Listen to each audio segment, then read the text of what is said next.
turn my phone off. Hello. How you doing? Are we live? Are we live? I don't know. Almost. Maybe somebody should be on there and checking. I got it up.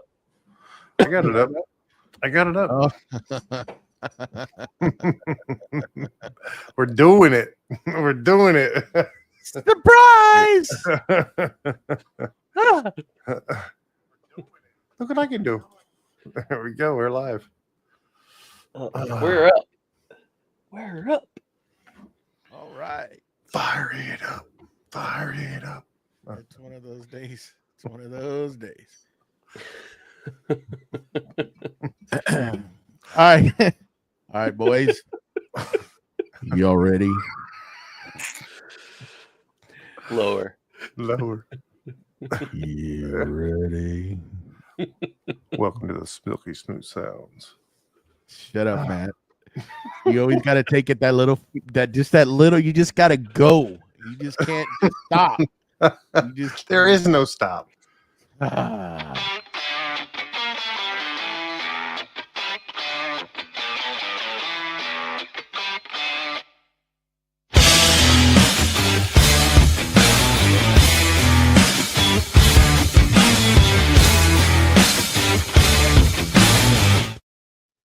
Welcome to Creative Makers Podcast, episode 114. I'm Joey with Steel Blade Woodworks, and I'm joined by my co-host Matt with Wacky Works.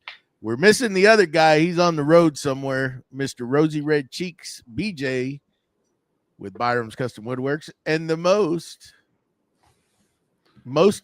of most. Mostest of most. Does that make sense? No. Most famous. Confused already. We're over making up words. It's great. Yeah, it's all right. The most famous mustache of all, the wooden mustache. How y'all doing? Hello. What's up? How's it going? We're just making up words, apparently. Yeah. Apparently. It's kind of what you do when your mind goes blank and you forget, you lose your track of thought. You just kind of What's his name again? You just kind of start rambling. I got his name. I was looking right at him. Well, he made progress. And it's even on the screen, and I still forgot it. Well, great show, guys.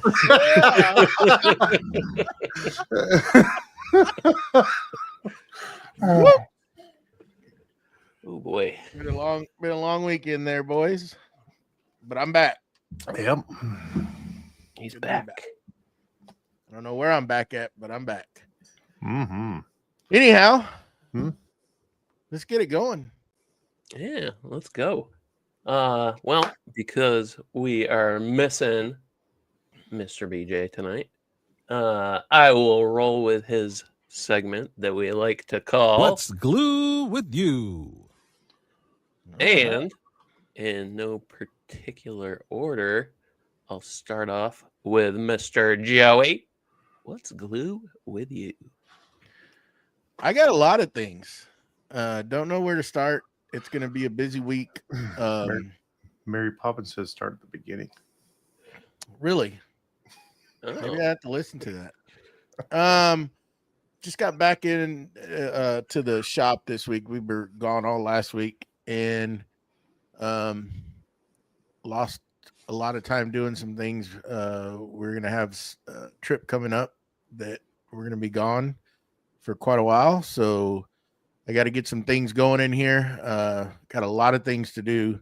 I still got to uncrate the new joiner and make sure everything's good on that. And then box one up and use some of that Boss Dog wood glue with about 1,000 torque screws. Oh, I was hoping you forgot about that conversation. No, I actually been thinking about it all day today, how of everything I'm going to do to that crate. Gonna go to Home Depot, get some extra wood just to help it out. I think I got enough 2x4s and 2x6s, and maybe I just built a crate out of that. And then line it with plywood on top of that. Inside and out. Yeah. Yeah. And I think I got about some 9-inch lag bolts, 10-inch lag bolts that will run in there just for extra security to make sure it doesn't come apart. So all thread, all the way through bolting. I'm telling you, it's just going to be awesome. We'll see. We'll see what I do with that, but it's going to be quite interesting. Mm-hmm. What did you call? It's going to make his truck do what last night when we changed? Carolina squat. Yeah. Might want to put some airbags on that Ford Mustache. That's all I'm saying. Yeah. I don't have enough time for that. But anyhow, I'm gonna get all that together, try to get that done this week, and I'll have this coming weekend to work also on that to get everything situated and ready to head up north to go meet y'all fine folks. So it's gonna be fun. Can't wait. Can't wait this week. Hopefully it goes by quick. Get everything situated and ready to go. I still have to do a collaboration that I have not had time to do, and I know I need to get it done. But I did get some cool stuff, and I don't know if I mentioned, but I'm going to mention it again at the Cottage Antique Shop in Bandera Tech. No, not Bandera. Helotes, Texas. Sorry, it's the Cottage of Helotes, and it's an antique shop. And I picked up some old woodworking stuff to do some decoration here in the office. Some levels and an old wooden plane and a what else did I get? Did I tell y'all last night? I Am I that much you were on the remember? live when you were talking about this. Oh, a spoke shave. I got a spoke shave. Yeah. So shout out to the gentleman over there. Is a good group of people. It's a cool little place. There, it's an awesome little old downtown Helotes, Texas, and you walk in there. There's a bar and stuff that you can go to and have some nice refreshment drinks, and you can go do some shopping. There's boutiques there, but if you're down there, go give them folks over there at the Cottage of Helotes. It's an antique shop. You'll see it. It's pretty cool place. Got all sorts of stuff. Anyhow, did that. So I'm pretty stoked to get those put up here in the office because they're really, really cool. Is neat. They had some pretty cool other stuff that was in there. But anyhow, I got that to do, so I got to get that done and just get ready for this trip, man. That's the main thing because time is running out. Mm-hmm. So get that stuff up and loaded in the truck, get it sealed up so that Mustache can have a heck of a time unboxing it. I'm over the moon about this. I get to make a box for you. Exactly. It's box master. Of my life, I get to make you a box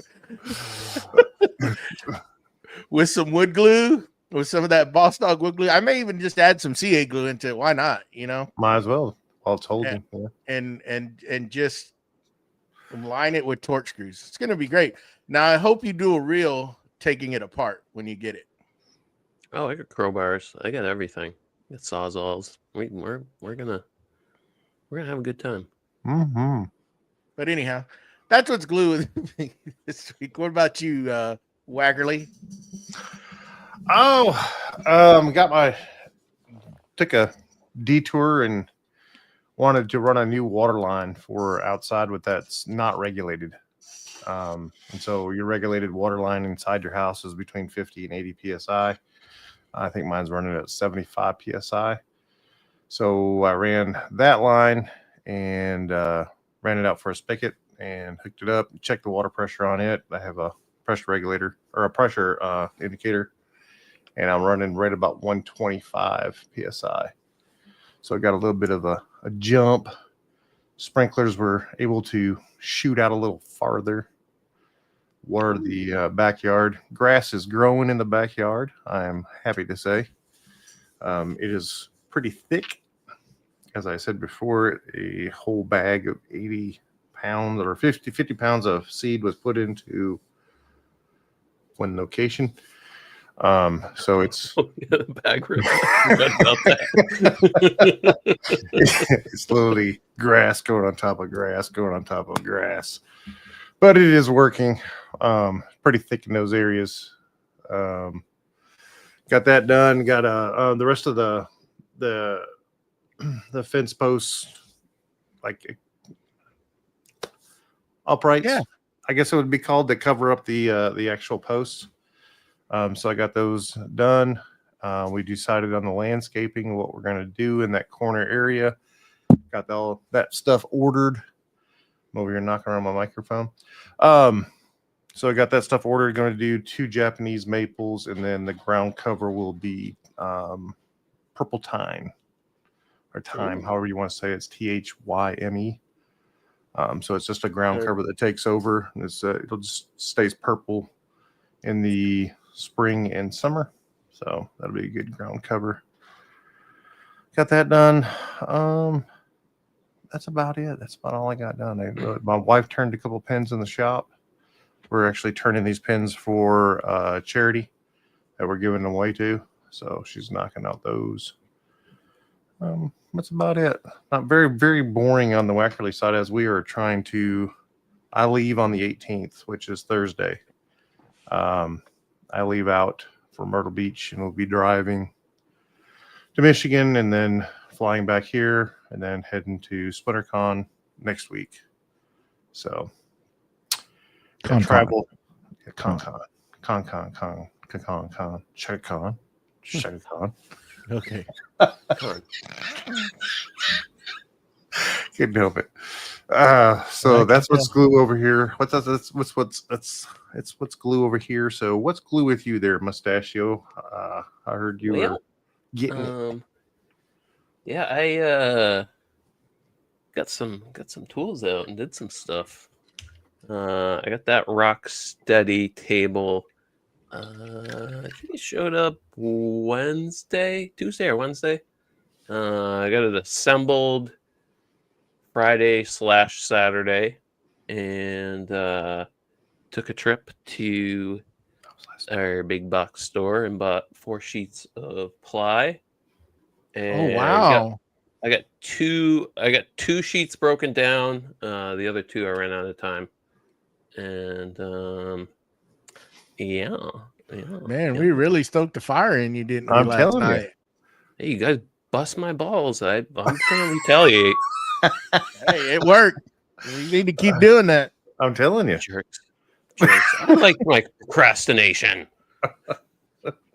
Well, Matt, I have to say, out of all of us that I know, you are the best at procrastination.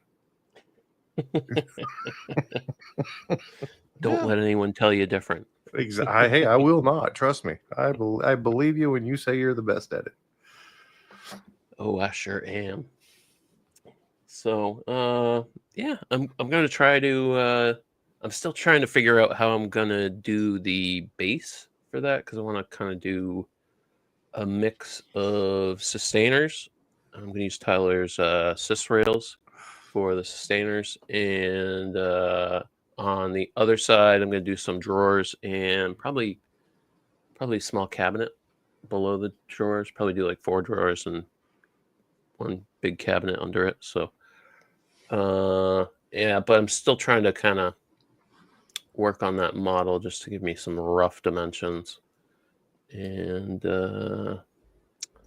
yeah, that is about it for me. We are switching things up a little bit tonight. We are going to do our Patreon stuff at the end. So, yes, just remember, folks, that the date's coming next month. October will be the end of the actual Boss Dog Creative Makers podcast build challenge. So we're hoping that y'all can get Rolls involved. off the tongue. Rolls Yeah. off the tongue. Yeah. Well, I'm getting there. I'm trying to get there. Just give me a little time. It's the age, you know. I gotta fight through it. I'm fighting through it. I'm trying to get. I got you. Did you I get your haven't nap been in today? I haven't been. You know, I didn't. That's There's the problem. Didn't get his nap today. I didn't get my lunchtime nap, and just messed me all up. Just messed me all up. My brain's tired. Hey, but the Cowboys won, so that's a good thing, you know. Did the other teams not forget to show up? Yeah. Oh, It looked like they both didn't show up, but at least they won. So anyhow, they won by default. Yeah. Hey, I'll take it. A win's a win. Win the win. Yeah. But no, the challenge, Boss Dog Creative Makers Podcast Build Challenge. We'd like to get y'all involved. Just remember, you got to show in this project you using Boss Dog wood glue or CA glue, and go ahead and tag both of us. Actually, collaborate with Creative Makers Podcast so we can keep a track of it. Mhm. And there's going to be some goodies in there for the winner. And we hope y'all join, and that way we can try to expand this next go around, make it even better. So please get involved, and just short video of what you did, and then we will, you know, judge them and give the winner some goodies. someone's And winning something. someone's winning something. And just so you know, Boss Dog Glue still has some big savings on their glue packages. So head on over to Boss Dog Glue, link down below in the description. You can head on over there, and we got a real good thing that's going to come up for our listeners with Boss Dog Glue. We can't mention it just yet, trying to iron out all the details, but it's going to be a very good thing for everyone out there. So please head on over to Boss Dog Wood Glue, support a fellow maker and a small business. And moving on, I guess we're going to get into this topic. Yeah. This topic of Yes. procrastination. Nope. That was last week. Hey, we're just changing it up. We're going to change it up. It's going to be focused on Mustache. Oh, look, there's that guy. There's that guy. He doesn't have time to do the show, but he's got time to be in the chat. But, you know. Oh, this guy. Yeah, this guy. He just didn't want to hang out with us. That's what it was. It's all right. It's all right. But anyhow, we're going to do the clash of the woodworking tools, and we'll explain a little bit. We're going to talk about, you know, planer versus drum sander, domino versus biscuit joiner, table saw versus Trek saw, kind of something along that lines, and when you would use one or the other, or which one's better than the other, in our opinions, or what we got. I don't know. Let's see if this turns into an argument. And we thought we were going to include the scroll saw, but we decided just to leave that holding the door open, so that won't get talked about other than just that today. Exactly. Lightweight scroll saws versus heavyweight. That's what it's good for, though, to hold the door open. You know, Strong breezes. That's the difference in those things. that's the only time I would use that in the shop, just when it's let the breeze in. Hey, Hold the no. door. I'm here to tell y'all. I have a little thing here. And I don't often turn this on, but I had Mustache. He sent me this thing right here. This thing is just amazing. He did a great job. Everything on this, he had lasered everything here, and all these joints cut with the scroll saw. You believe that right there? I mean, that man did a great job of cutting that with a scroll saw. He is a scroll saw expert. But if you have any scroll saw questions, reach out to Mustache. He has the answers. Because that man can cut perfect miters with it. Yeah. Man, you got the assignment for once. You took my little lob and you went with it. I was hoping you'd catch on to that. Of course I would. Oh, look at that guy. Look at that guy in there. Happy Meal. Why would my table saw look like a Happy Meal? Because it's got so much stuff on the top of it. It looks like it just needs a bun on top and you can eat it.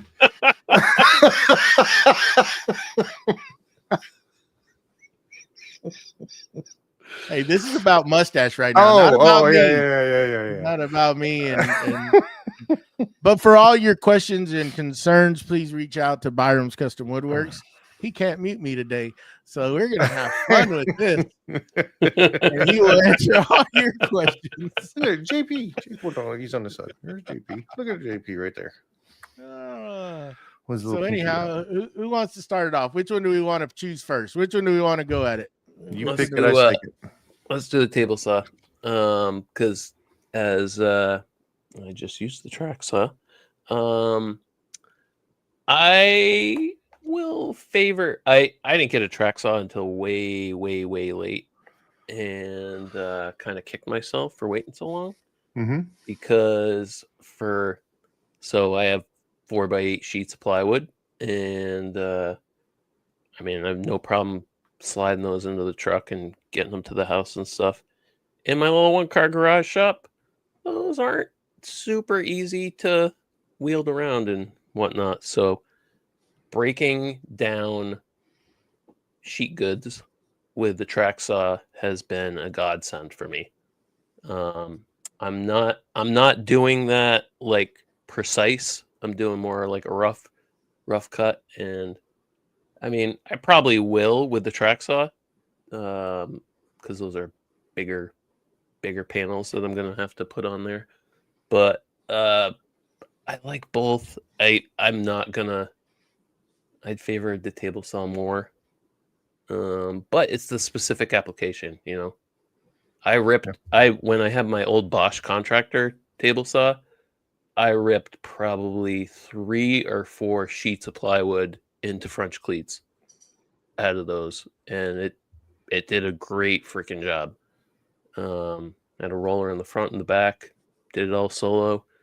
I wouldn't recommend that, but I feel like they all have their own specific application, you know. And that's all. Well, why do you favor the track? Other than just the portability, but why, when you're cutting multiple pieces, why wouldn't you use a table saw for more repetitious than a track saw? Just a time setup. Oh, well, I was saying the track saw for like breaking down sheet goods, and then table saw for pretty much everything else. Anything that I want like precise, I'm going to use the table saw for that. What were you going to say, Matt? The other Matt. Matt. I think that it is an application thing. I break down all my sheet goods on my table saw 100%, but I have built my table saw out so that I don't have to hold that large sheets. It holds it for cable, everything. Yeah, outfeed, sides, wings, front. It's completely built out, so I can do that without having to manhandle it too much. You know, as you get older, you figure out easier ways to do things. But I completely break down all my sheet goods that way. Where I see an application for the track saw where it is better than the table saw is longer wood that does not have a straight edge, a point of reference. Okay. So if you're doing live edge and you're trying to cut off and you're trying to square it up, that would be a perfect application for using the track saw. I am all about my table saw. I'm all about building out my table saw to make it work. But when it comes down to, if I have a 10-foot piece of live edge, it's just, there's no point of reference to go off from. I have to use the track saw to get myself a point of reference. Then I can use my table saw for repeatability. That's where I come across it. That's where I use it to its ability.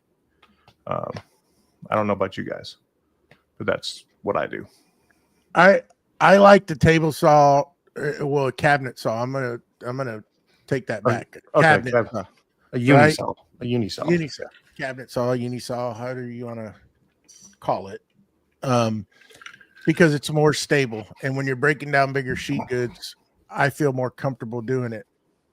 Track saw is good. It sometimes gets to be a hassle just because you got to get everything out. Now for smaller things, yeah, I like using the track saw, but like you on big sheet goods, I like to put it in the table saw because I got that fence to reference, and I can just cut it down pretty quick and efficient.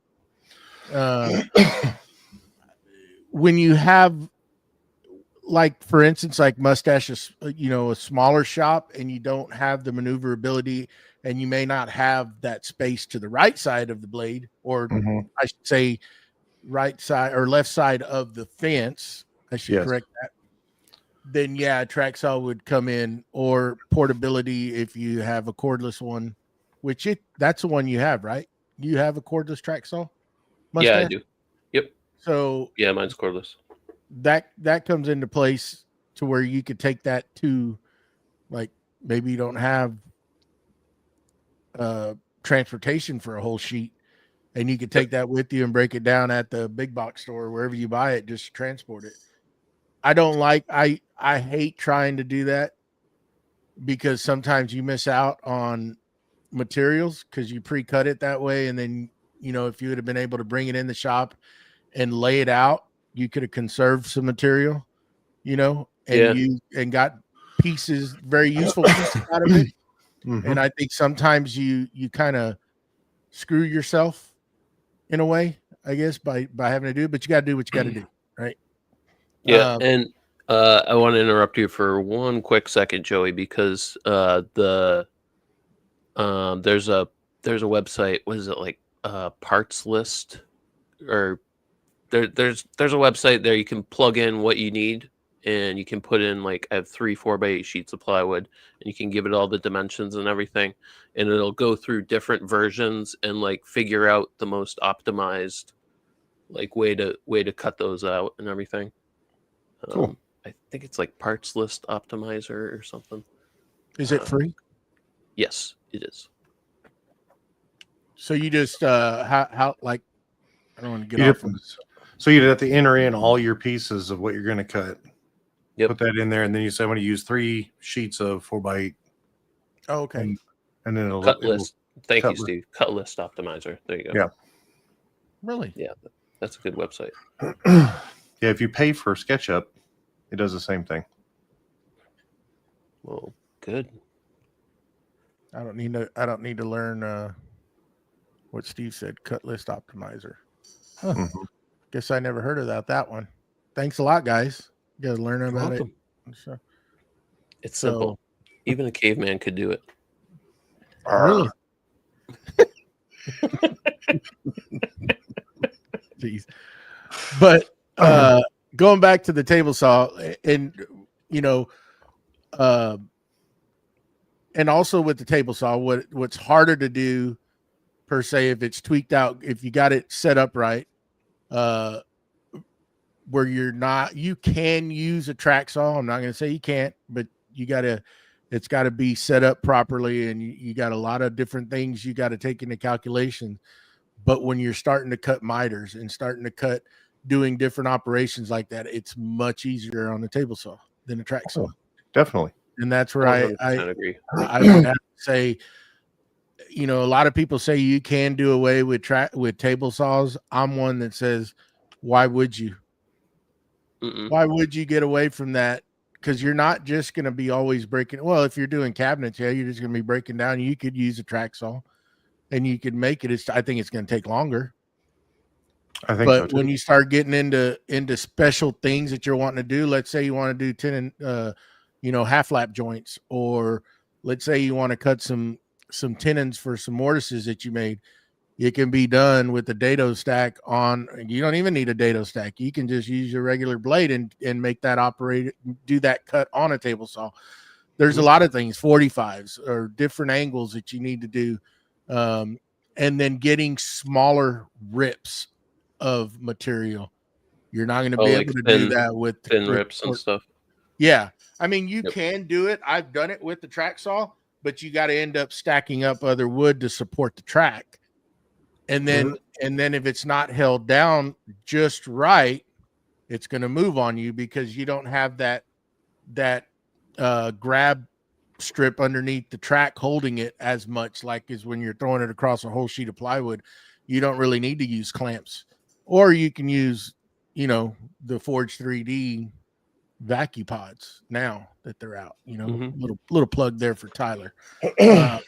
But when you get into smaller things, I think that's where a table saw comes in clutch, and you need to have one. I think you need to have that in there. Whether you don't have to have a cabinet saw or a uni saw, you can just have like a Mustache. You have a contractor saw, and it's got a lot of weight because it's got cast iron wings, doesn't it? The center is cast iron. The one wing's empty.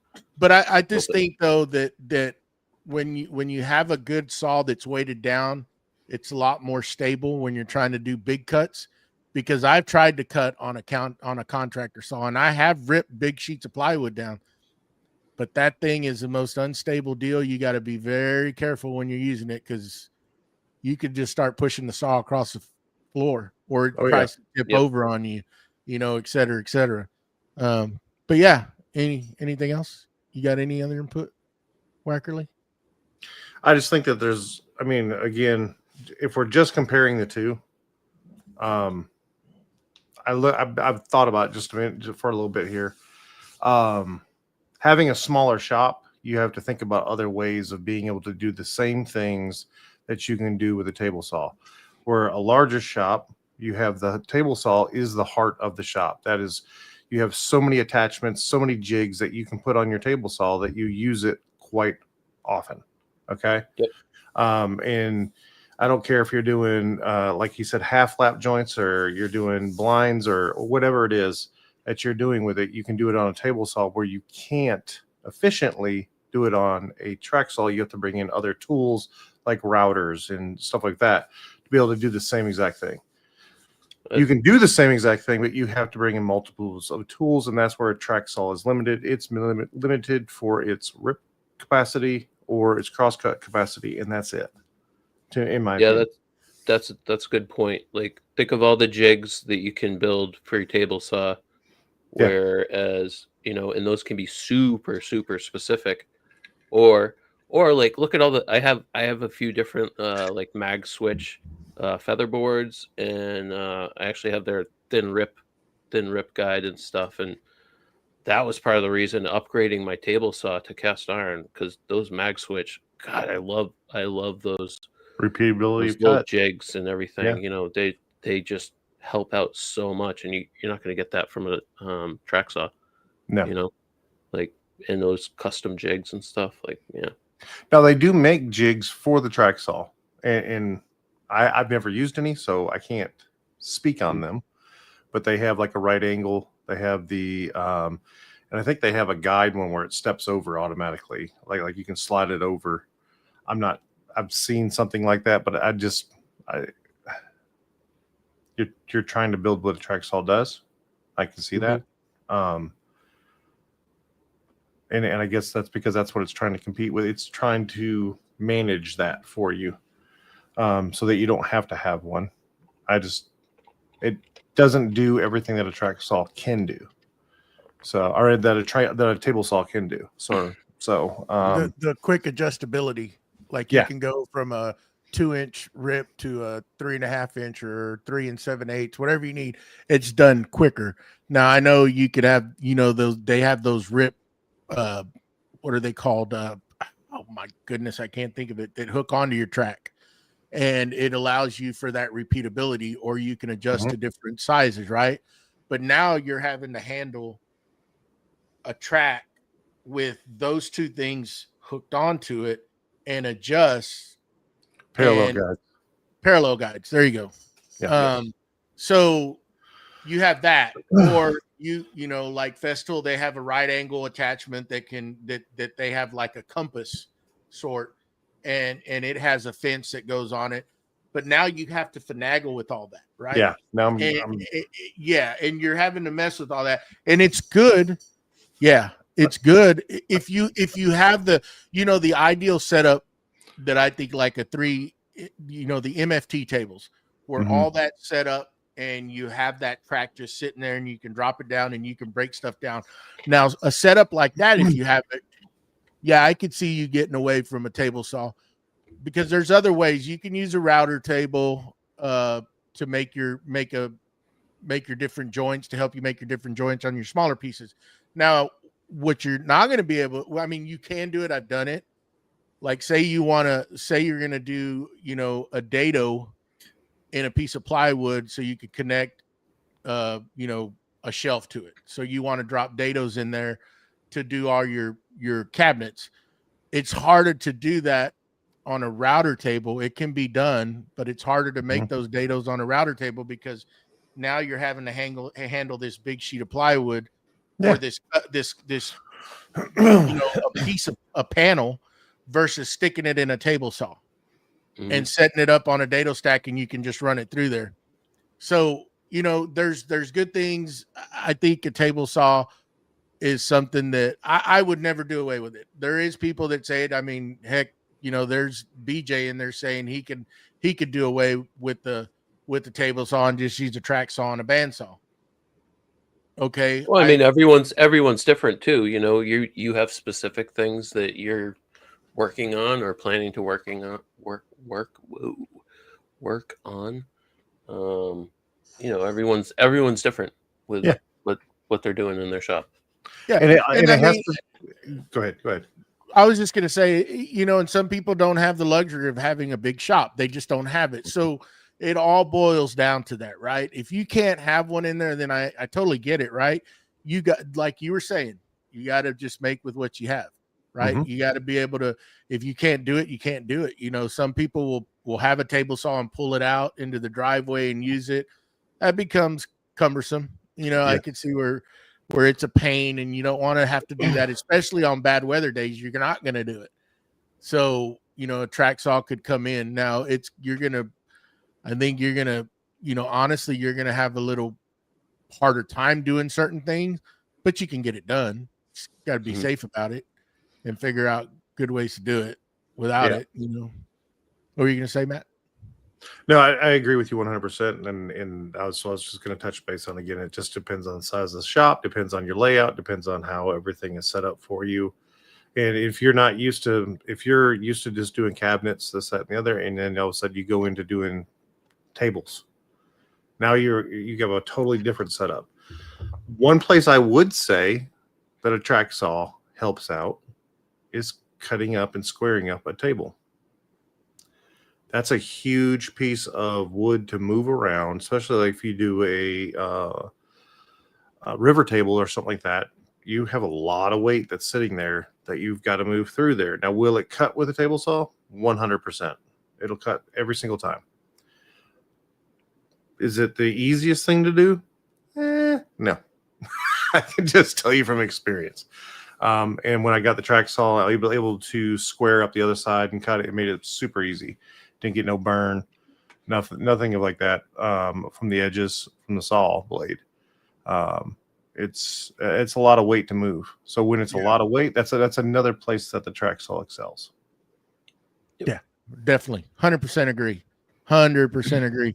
And yeah, because you're not going to easily do that on a table saw and not move. That's going to be hard, because you're trying to concentrate to hold all that weight and push it through without moving and getting a good cut. Yeah, I don't see that happening unless you have like a slider. If you have a sliding table saw, then yeah, you could. But I mean, now we're but with the slider, you're limited by your slide capability, correct? Because it only slides a certain distance. Yeah, I mean, of course, if you're doing a big 14, 16-foot river table, yeah, you just go buy you a bunch of tracks and put them together, get those, get 2 long ones, and you can do it, right? Yeah. Again, you're limited to, the sizes of what you can put on them. Yeah. But yeah, I mean, Mustache, you got any input? No, I think we touched on everything I had in mind on that. All right, well, this is going to be a good one, because I know people are going to, and especially if BJ was in here, I know those cheeks would get real red. Let's talk about the biscuit joiner versus the domino. Oh, there ain't no comparison there. One's structural and one's to line up and guide up. That's it. And is it even good at that, lining up?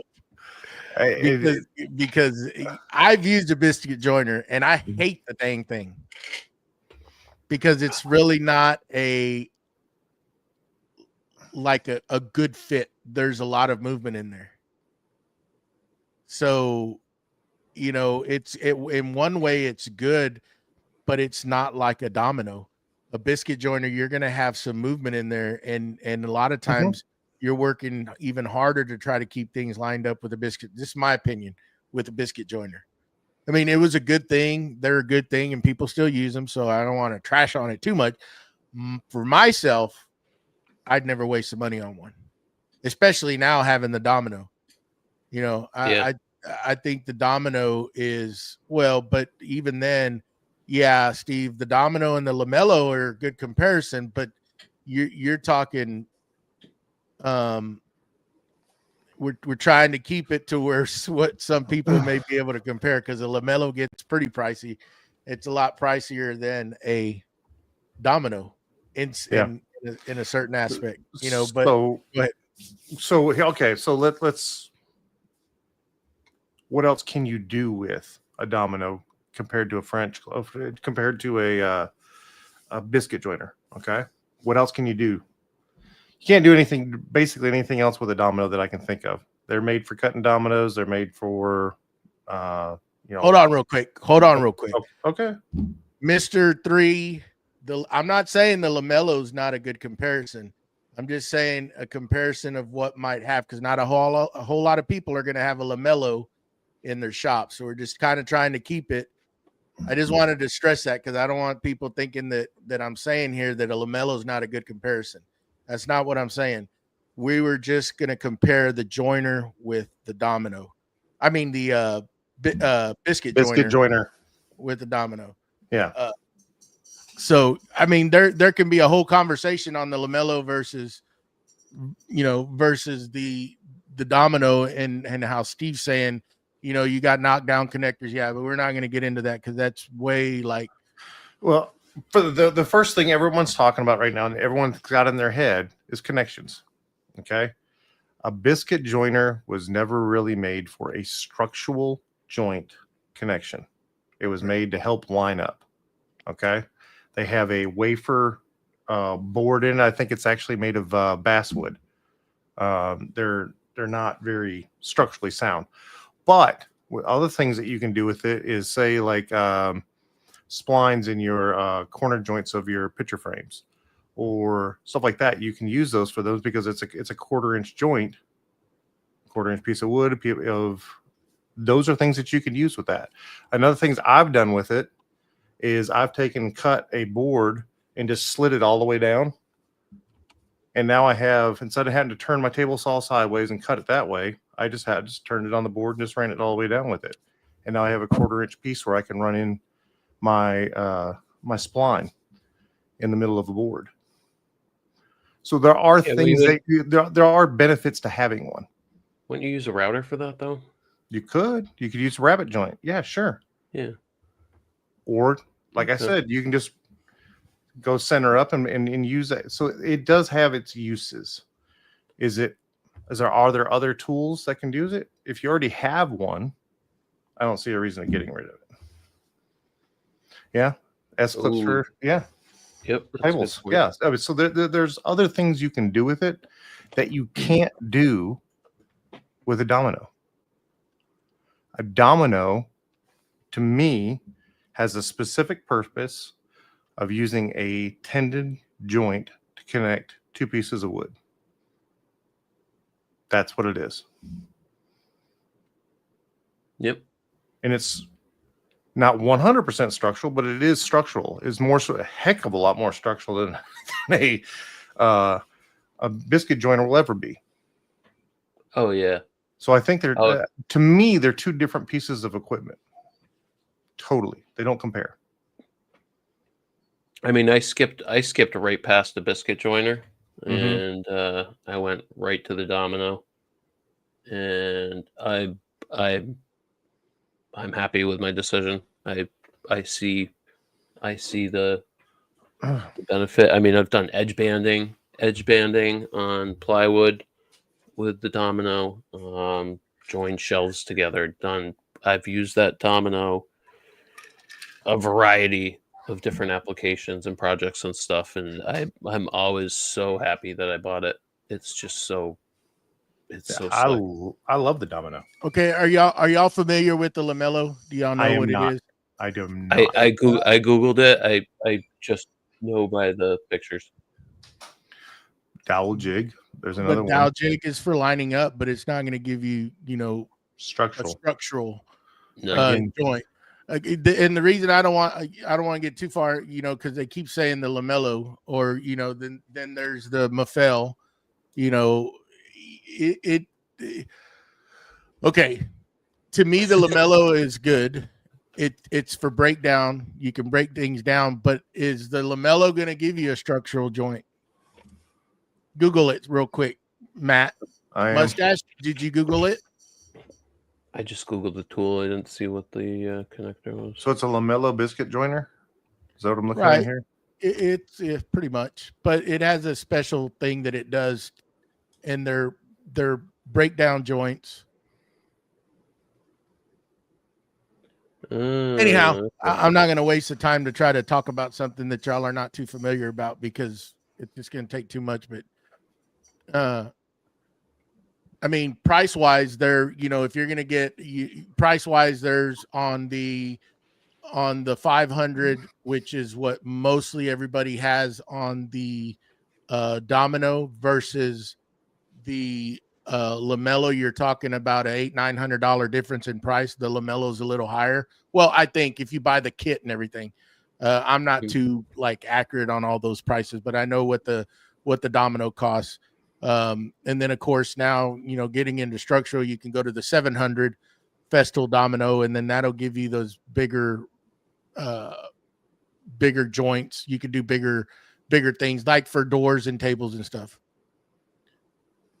Yeah, so the lamello, basically it's a biscuit joiner, but it also does a little inside there. It'll raise and lower the blade, and it cuts a groove. So when you slide the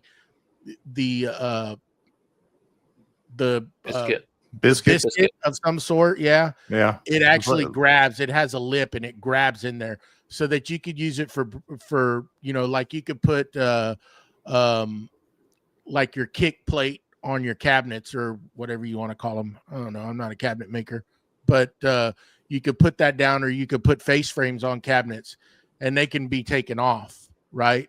Mm-hmm. Eventually, from my understanding, I believe that they will eventually break. They're not made to be taken on and off, because they'll eventually break, but it can be used in that case, to where you can put stuff on and take them off.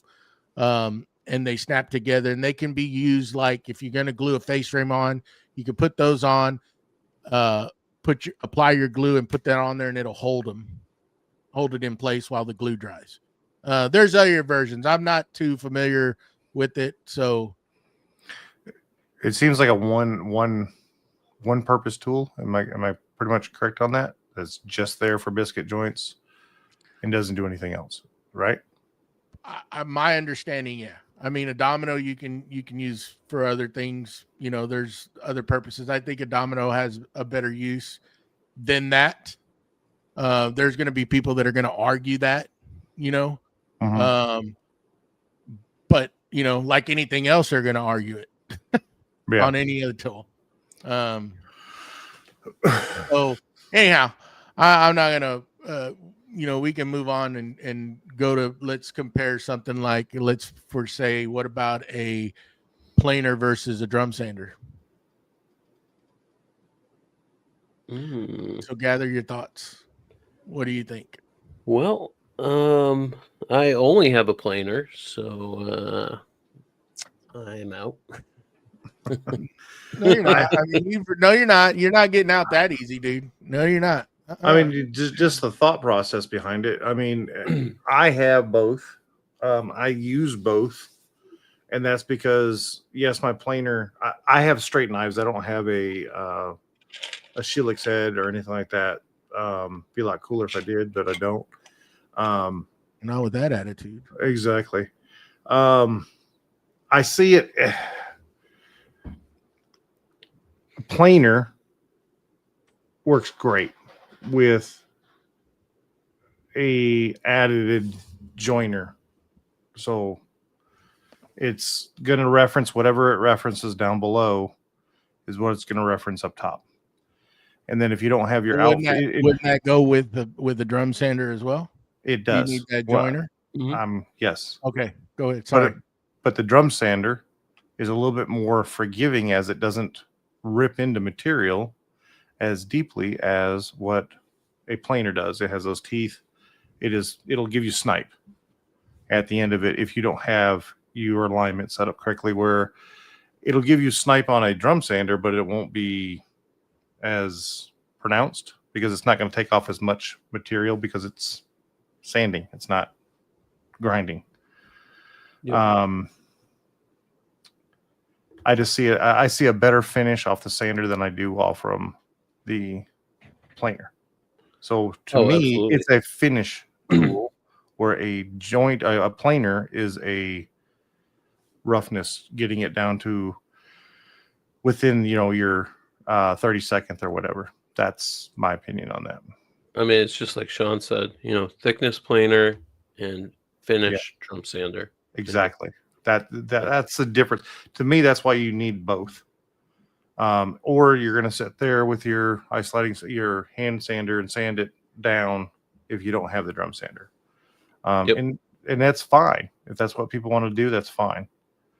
I love having mine because I can get through in-grain cutting boards a lot faster with a drum sander than I can. I'll run them through with a planer, and I run mine through and put sacrificial pieces on the end of it. Even though I've got a good cut, I have a good fence in and out because I built my own table to extend it out another 24 inches on each side. But you get a little bit here and there. And so I always put a little sacrificial piece on the end of each side and run it through. And then I'm running it through the drum sander and I get it down to 90% of where I'm going. So, and then you finish it out with the hand sander? Yes. Because the drum sander will still, I don't give a crap what anybody says. You can clean that thing as much as you want to. It's still going to leave those straight lines. And so what I do is, and I don't know if this is recommended. I never looked it up. Just my thought process in my head was, if I'm going to run it through flat this way, I'm going to turn it 90 degrees, run it through flat this way, and then I'm going to turn it 45, and I'm going to turn it 45. So that way I have your lines it just gets lines in it from your grit. Yep. And it's almost like pigtails on like a random orbital. Yeah. And so I at the same elevation, I turn it just so that it doesn't leave as bad of, and then I come back through with my sander at my final grit and do my final. So, but to me, they're finished. That's a drum sander is a finish tool. A planer is not. It is a roughing tool. Mm-hmm. Well, Mustache, you'll be able to figure that out here pretty soon. I sure will.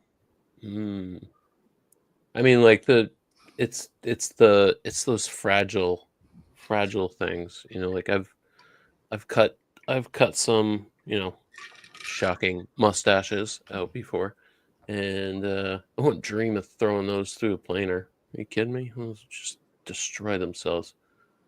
Drum sander, maybe, if it's thick enough. I don't know. That could be risky too, but I've seen people make like I want to say like a jig, where you could put those in and run them through when they're smaller pieces, like something to hold them.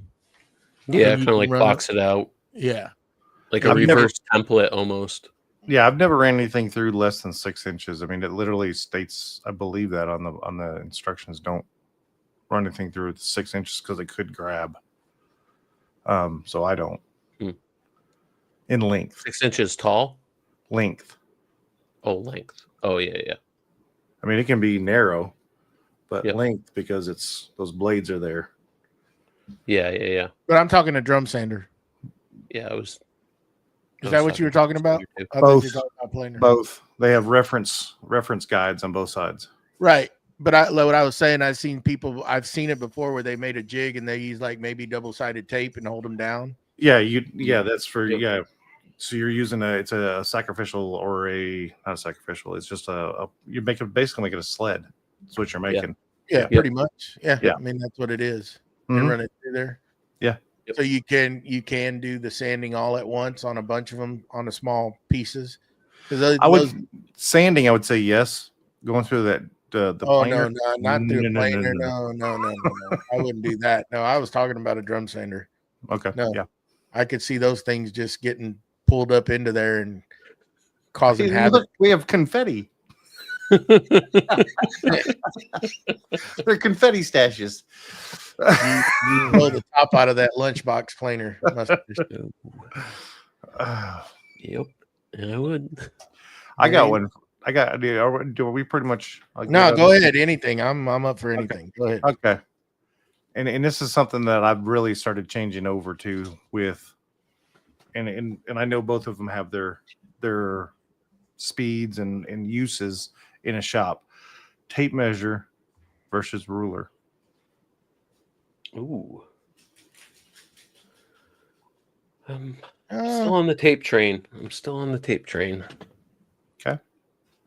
I would. I know what you're gonna say, and I have pulled it out every now and then to get the precision measurement with a ruler instead of using a tape, because tapes vary.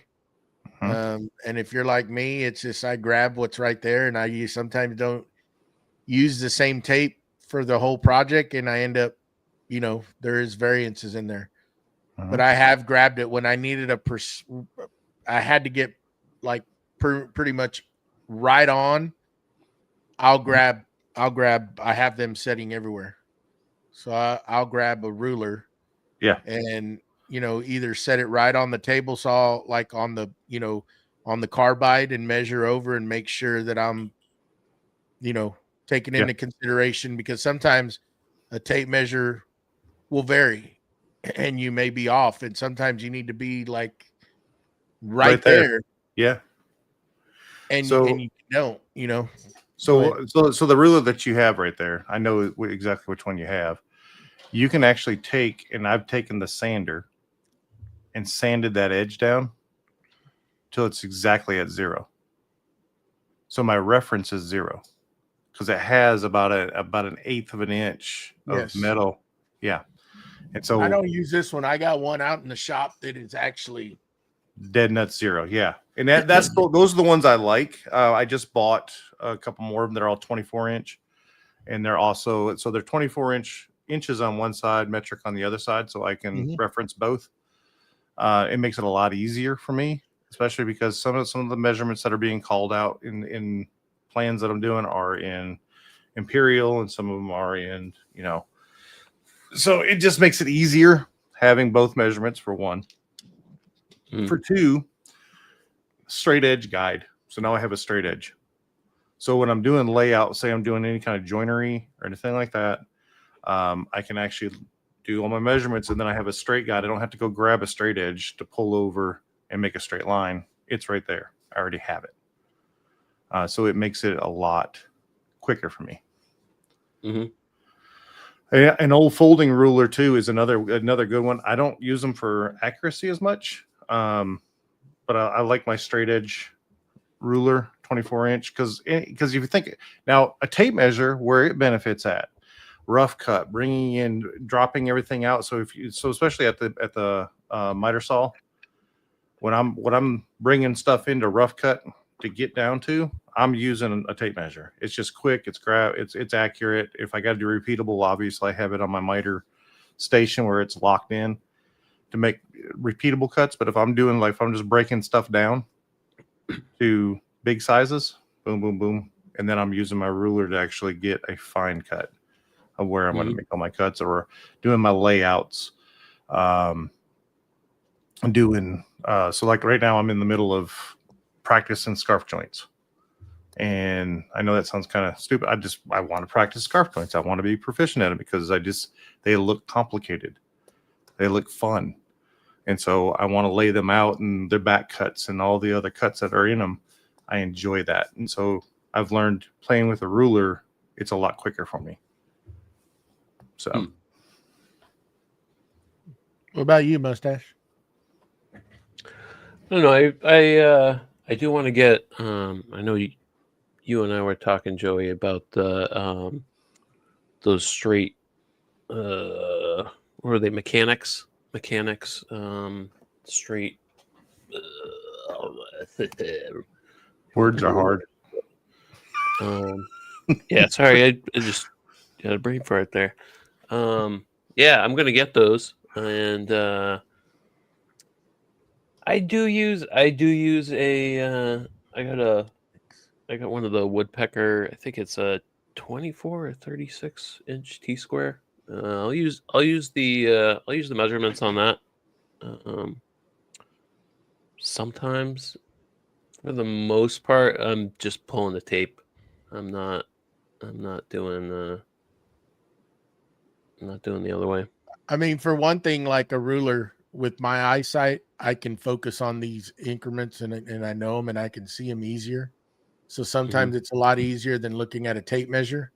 Yeah. Especially because some tape measures get too busy and you can easily make a mistake, as I have before, versus setting a ruler on there and from a distance, each one of the incremental marks is like I can really see it.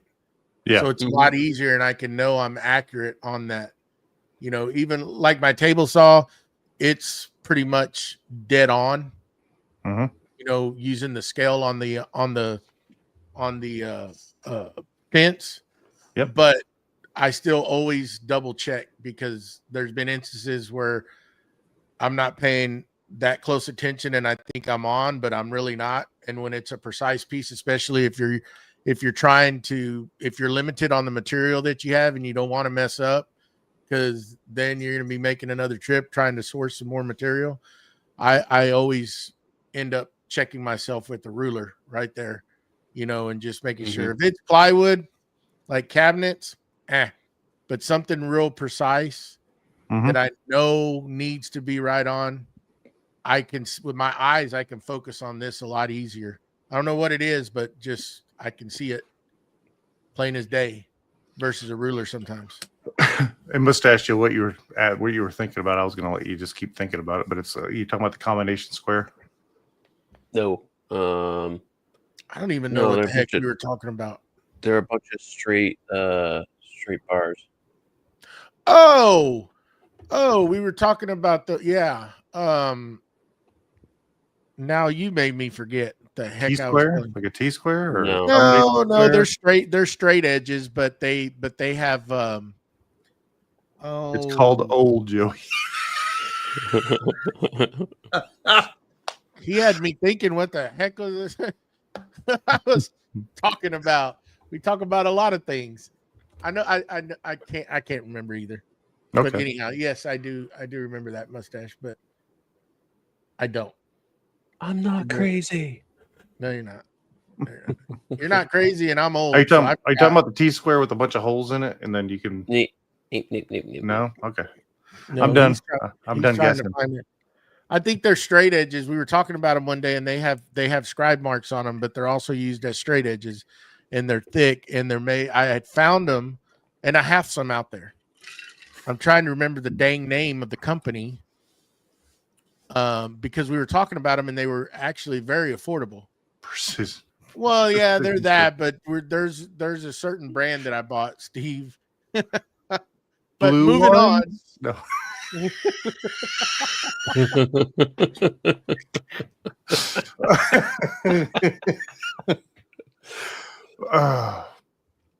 Yeah, I tried to wear Steve's cap tonight, so it would give me some, yeah, that doesn't work like that. It didn't work. No, it wasn't Starrett. No. Another one that you can use is calipers. I don't use calipers as much. when it comes down. I use it if I'm referencing something, but not if I'm laying out. So, and then there are scribes, if that's what y'all are talking about. Yep. No. Metal bar. It's got a cutting end on one end. No. Yeah, I like those sometimes.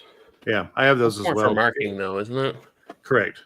I use them for marking when I've already laid out and I'm going to mark my stuff where I'm going to cut at, so that way you're not using a knife or anything like that. I use those when I'm making straight lines. So, And you can also highlight those with pencils so you know exactly where it's at. Sometimes those lines will get lost in the grain, or if you don't have real good lighting.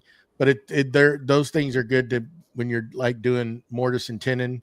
You can actually scribe that stuff out. I have them. I have a few of them out there somewhere in boxes. But Really? they're in boxes? No. That was the Amazon packing tape they came in. I'm kind of mad that kid beat me out with the little reel Steve sent us earlier. Oh, the sustainers and sustainers. Yeah, that was nice. What was it, like a business card? And then they were stickers. They were stickers. They were stickers. Yeah, it's 3 cup of stickers. So it was a sustainer. Sustainer. Yeah. It was nice. Yeah, it was pretty cool. I was just kind of let down because I thought he was going to pull out another small sustainer out of the little tiny one, and then I would have been like, yes. He only went 3 sustainers. He should have went 4. He should have went 4. Loser. Do something. Do it right. Barely fits on your fingertip. Yeah, that'd be great. So tiny. Like, that's like Will Ferrell with his little cell phone. Yeah, exactly. You pull it out. You got to unfold the sticker.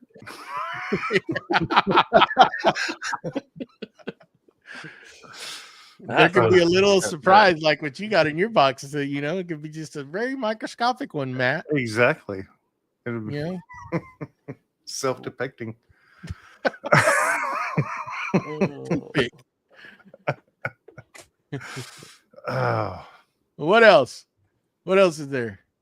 What else is there?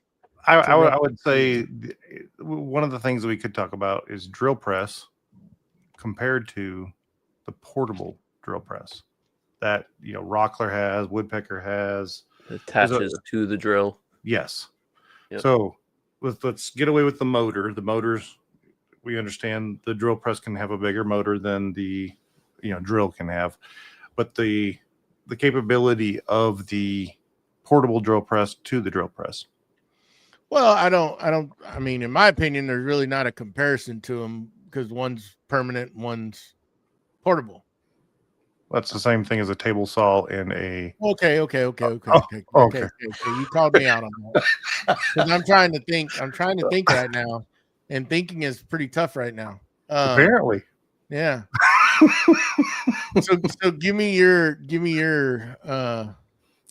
I think where the portable shines is obviously it's portable. It also can do larger objects that you don't have to move around. So if I had to make drill holes into, like I said, the bottom of a table, I don't have to have that throat depth on a drill press, because I can get where I need to with a portable drill to make good straight cuts.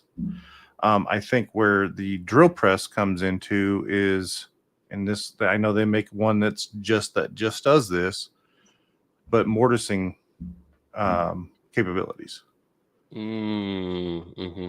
So I think that's where the difference is. And then I can't throw a 3-inch hole. True. I mean, well, you can't. I mean, not with that attitude. I mean, you just cut a bigger hole in the thing, but no. But there is, there is limitations on the drill bit sizes for the portable. but there's limitations on the throat depth sizes with the drill press. So, I mean, there's the limitations on both of them. And I think that they can be used in combination, but I think that most of what the portable can do, or the standard drill press can do, you can do with the portable. And that's why I have one. Let's be clear with this. I do have a drill press. It's downstairs. I don't have it in my shop. I use the portable 99% of the time. That's what I'm using. I think for just straight drilling, yeah. But if you start using mortising bits, You have to. It's where it becomes a little sketchy, because that's where it can grab and twist that thing out of your. Well, you arm. don't have the depth to be able Right. to use the mortising. Well, bit. and you're going to be limited to the opening, like you said down there. Yeah. And a drill press, mind you, if you're trying to do mortising on a big piece of material, you better have the support to put it on a drill press. But that's the safest and easier way to do it, to be able to accomplish that, especially if you're going through some thick material. If you're just doing a slot hole in there for, just to kind of inset something, then you might be able to do it with the portable drill press. In my opinion, you just got to be careful that it doesn't grab on you. Yeah. Yeah.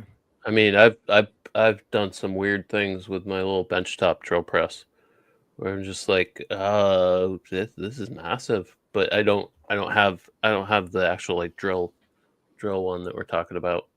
So I've thought about buying one. They like there's $40. so many. It's not too much. Not those Rockler ones. I mean, you start getting up there. If you've seen them, they're very well built. They are nice. They're very nice. Very well built. You see some of the other ones are kind of janky, Yeah. and it's kind of like, how accurate is this? Festool just came out with one. I haven't seen it up close. Nobody has one to put your hands on it, but the Rockler one is very nice. And then you have the Woodcraft version of them, or I think it's Woodpecker. Woodpecker has them too, don't they? Yeah, and I would imagine that's probably well built too. Anything that you're going to get off of those companies, they're pretty stout. But I was impressed with that Rockler. When I saw it, I was like, dang. Okay. Yeah, and the other thing, they come with different jig attachments that you can put into them, like the vise. They come where you can lock them down and put a vise into them, so you can do center hole jig on a small piece of wood. Okay. Yeah. So that's how my wife actually drills her pen blanks, is she locks it into that and drills out the pen blank. Makes it real simple for her. It's not you got to lock down a clamp and a clamp over here and a clamp over here. It's just put it in, twist it, you drill it out, it's done. It makes it a lot more convenient. It's pretty neat how you go into Rockler and you see they're all about jigs, right? And you see some of the add-ons, the accessories they have for certain things, and it's I walked in there and I wasn't really looking for anything in particular. I was just kind of scoping stuff out, and you start realizing boxes. Boxes. And you start realizing like all the different little accessories you didn't realize that work with one another. Yes. And I'm like, that's pretty neat. I've never taken the time to do that. Just to sit there and just like, okay, so this works with this. Oh, that's pretty cool that they thought about, like what you're saying with that drill press guide. All the different accessories that work with their drill press table. The other accessories that'll work on the drill press, that they have the little jigs and stuff that make it a lot easier. Hold downs, I don't know. I don't want to get off track too much, but I was just, I showed you that dust collection. I think it's out in the shop. I think I showed Mustache just that one port, because I did end up getting the overarm dust arm for the saw stop, right? And I'm trying to figure out how I'm going to hook up on the port. And I found that port, but I was looking at all their different things and how they interlock those dust fittings where they have a piece that'll screw to the wall that locks into that. And it allows you to rotate that piece and it's got slots to where you can rotate it and that clamp will lock it in place and you screw it to the wall. So you're not sitting there trying to hold it. I mean, they've thought about a lot of things. It's kind of, genius on some of the stuff that they do. Once you look at it and study it, I'm like, wow, that they really thought about this when they were doing it. They just not making a 90-degree fitting. Yeah. They're actually putting some other thought into it, Well, I think it's once you get so dust collection back in the 40s, 50s, 60s wasn't a great big huge thing. They were about tools, getting them out, and then they started later in the 80s and 90s. Dust collection started becoming a big thing. 2000s, it's definitely a huge thing, and now they're willing to build things that people are willing to pay for. I think that's just the bottom line of what that is integrating different things. So integrating, pen kits and in the jig that goes with it, and that drill press, that portable drill press. It was quick and easy because people are willing to pay for it because that's a super convenient thing. Mm-hmm. The same thing that he was talking about with the drill press with the XY table. It bolts down, and then you have a table that moves, so that way you can drill, or you can sit there and spin it and use it almost like a mill, like a ball mill. Or not a ball mill. I'm going to think of it in a minute. Oh, Matt has one. I'll think of it in a second. But anyways, it's basically a metal mill. Is that the blue? Which one is that? I'm gonna have to look that up because I think I saw it when I was in there. What does it look like? It'd be a clamp that basically clamps down your material, and then you have two references, an X reference and a Y reference, and you can spin those, and it moves the piece that has clamped in there however you want to in it. So you could essentially do a mortise. Yeah. That's what it's for? It's to be able to move your piece wherever you need to, for one, is what it's for.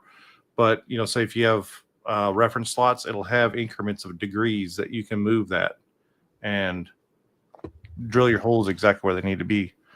And then you can use it for metal, like almost like a metal lathe. And you can just mill off the top. If you have a router bit in there, you could sit there and spin your and you can just flatten off the top if you needed to for a small piece. Interesting. Yeah. You just got to once you line up your table, once you line up everything, then your table is just moving up and down reference on the depth of cut that you're doing. And then that would sit there and lock in your piece to do what you wanted to do with it. There's a lot of things that you can do with a table saw, or with a table saw, drill press. It's just you got to have the right pieces. So I have all the mortise pieces to do mortise and tendon. I have all of those. I bought those because I was a huge Norwegian fan. He had them. Well, I had them. I didn't know how to use them at first, but I bought them. Bought the whole set.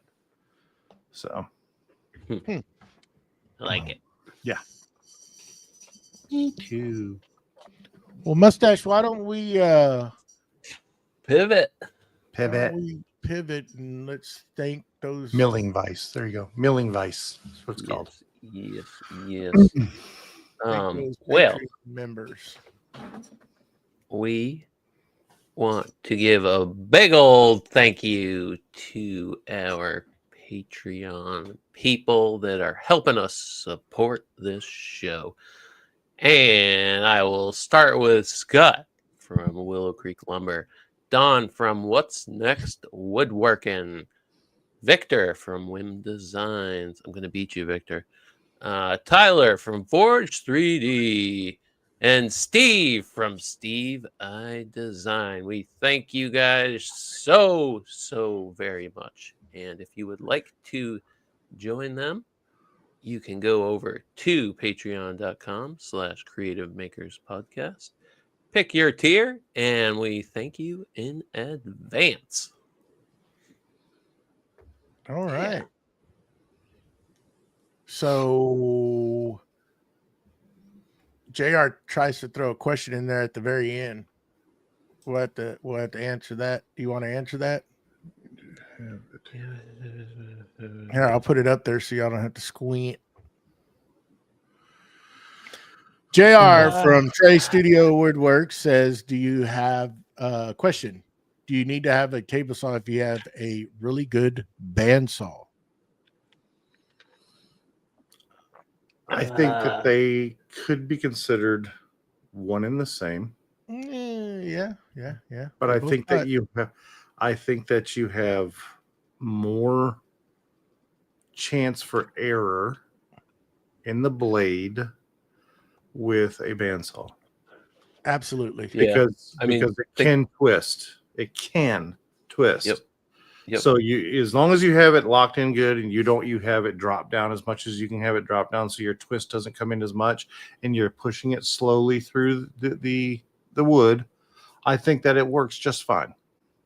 Okay. Look, I'm back on this, and they probably are, but I'm going to tell you right now, you're not going to get good, precise cuts like you would get on a table saw with a bandsaw. I would think about the surface down. area. Think about the surface area of the table on a table saw versus a bandsaw. I mean, yeah, you can build out that tabletop on the bandsaw to support. I don't know what you're planning on cutting, but I mean, like, it could get really funky on the bandsaw. I agree with the comment from Mr. 3 there. You know, it's good for rough breakdown, but a table saw fine finish. Correct. Yep. Yeah, absolutely. It could get you by, but you're not. It's and here's an easy way to figure it out. Run a cut through your bandsaw, okay, with your reference. Run a cut through your table saw with a reference. Put a straight edge on both. Tell me which one you have daylight through. Mm-hmm. Which one's going to leave leave you? Which one's going to leave you a board ready to glue up? That's right. Mm-hmm. You ain't going to get it with a bandsaw. I mean, you can glue anything up, but which is going to be the better glue joint? And I believe a table saw would be. So absolutely, hands down. Yes. Yeah. Yeah. So there you go. But anyhow, thanks everyone for joining us tonight. We appreciate all the comments, the controversy. It's always good. Always good. Yes. Always good. Stir it up. And we welcome it. So please remember to leave a comment down below once we're done. Give us a thumbs up.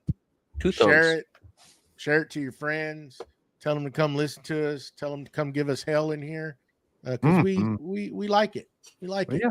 And if you have any suggestions for a topic or have any questions, for all your questions and concerns, please relay that to Byroms Custom Woodworks.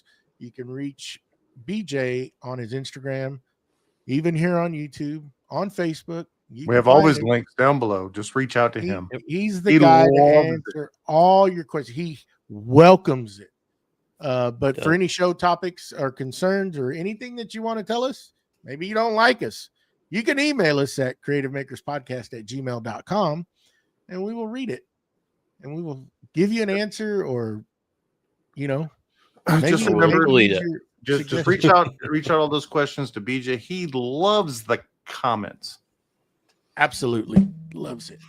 And please remember to head on over to iTunes or Spotify and give us a review, give us a thumbs up, download that podcast and listen to it. Mm-hmm. And like Mustache said, if you feel like in it, if you have, man, words are tough. If you'd like to support us, there you go. If you feel like supporting us, head on over to patreon.com/Creative Makers Podcast and join one of those tiers. We're going to have some good things coming up. Have some great things. Negative Ghost Rider. Those need to get put out in the trash, BJ. Yes. In the trash. Yeah. So anyhow, anything else? Oh, please get involved in that collaboration Build off. build off. Build Thank off. you. Yes. Man, words are tough today. I I'm don't know telling why. you.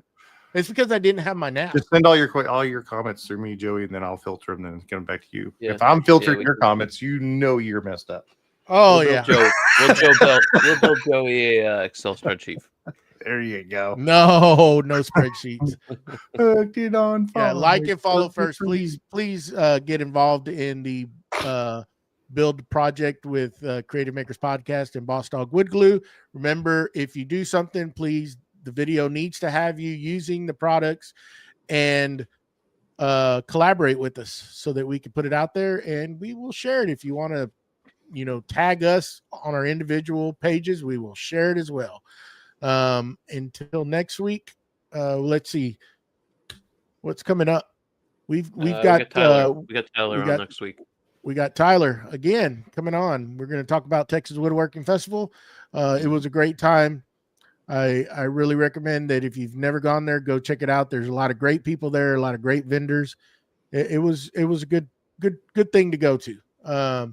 Maybe I will next year, not maybe be- all of us can go. Maybe Yeah, can all that'd be show nice. up. Yeah. Have a little I will powwow not be there. here next week. I will not be here next week. Oh, that's right. You're going to be traveling the week after. We're all going to be traveling Mhm. up to Con. Shut up. Can't wait to meet up with all these fine folks. And it's going to be a weekend of just talking. Who knows what's going to get brought up there, but I think it's going to be a heck of a time. Can't wait. Just because I get to go on vacation and then I don't have to think about words. I don't have to talk. Yes, you will. You might have to talk a little bit. Well, I'm going to have to talk, but not live and fumble through, trying to come up with words to say like I'm doing Nope. now. He's So gonna have to- anyhow, he's gonna come up with screws, bolts, nuts, glue, oh yeah, plywood, and things assembling a box. He's gonna build his very first huge box. It's gonna be amazing. I'm trying to find something to spray paint on the outside of it, but I don't want to Can we get in end the trouble show? either because it's going to be going cross country. Mm. Something that we can show. No, I said let's end the show. Oh, maybe that's a good idea, huh? Put it in the show. I like that. Put it in the show. Yeah, I guess you don't want to listen to me anymore, Mustache. You get very nice way to put it. This turned out fun. No, not no more. He's like, shut up and just end this dang thing already. Bye-bye. Bye.